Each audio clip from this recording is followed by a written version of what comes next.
Nama saya Putri Kandita, saya sendiri berasal dari Sunda. Saya tinggal di Kerajaan Pakuan Pajajaran yang terdapat di Jawa Barat. Saya adalah salah satu putri dari sekian banyaknya yang dimiliki oleh Raja Prabu Siliwangi. Selain mempunyai paras yang sangat cantik, saya pun dikenal bijaksana serta baik hati.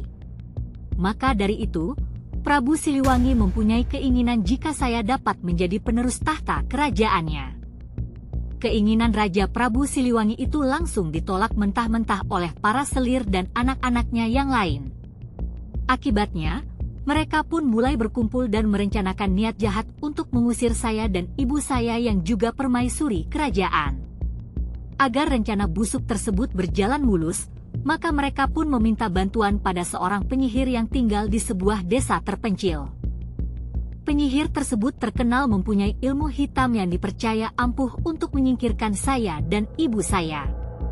Mereka meminta sang penyihir untuk memberi kutukan untuk saya dan ibu. Sang penyihir pun menyanggupi permintaan tersebut dengan mengirimkan penyakit kista pada saya dan ibu saya. Hingga pada suatu hari, saya dan ibu saya berhasil dibuat terkejut karena ketika baru terbangun di pagi hari kami melihat kulit yang borok dengan disertai bau busuk. Raja Prabu Siliwangi pun meminta tabib kerajaan untuk segera mengobati saya dan ibu saya, tapi tabib kerajaan pun menyerah dan tidak mampu menyembuhkan saya dan ibu saya. Pada akhirnya, penyakit tersebut merenggut nyawa ibu saya karena usianya yang sudah senja tak mampu menanggungnya. Hanya saya saja yang mampu bertahan dari penyakit kista tersebut. Raja Prabu Siliwangi pun dibuat terpukul dan frustrasi dengan keadaan yang menimpa saya dan istrinya itu. Rencana jahat para selir dan anak-anaknya berlanjut dengan menghasut Raja Prabu Siliwangi untuk mengusir saya karena takut akan menulari orang-orang yang ada di dalam istana. Meskipun sempat menolak, tapi pada akhirnya Raja Prabu Siliwangi pun menuruti usulan para selir dan anak-anaknya.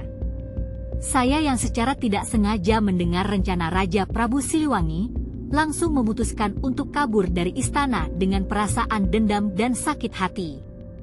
Saya pergi tanpa arah dan tujuan, hingga pada akhirnya mencapai pesisir pantai selatan Pulau Jawa. Rasa lelah yang dirasakan membuat saya memutuskan untuk beristirahat sejenak di atas batu karang. Dalam tidur, saya bermimpi jika penyakit yang diderita bisa sembuh jika menceburkan diri ke dalam air laut. Saat membuka mata, saya pun kebingungan dengan mimpi tersebut, tapi memutuskan untuk melakukan hal yang disampaikan dalam mimpi. Benar saja, ketika saya menceburkan diri ke air laut, seluruh kulit yang borok pun ikut luruh. Terlanjur sakit hati, saya memilih untuk tetap tinggal di pantai selatan. Kecantikan yang tidak ada duanya semakin menyebar ke seluruh penjuru negeri, hingga berdatangan para pangeran dari berbagai kerajaan yang berniat untuk meminang saya. Namun, saya seakan tidak tertarik dengan lamaran para pangeran dan justru malah memberi syarat untuk beradu kesakitan di atas laut selatan. Tidak ada yang mampu menandingi kesaktian saya dan malah menjadi pengikut dan pengawal setia saya.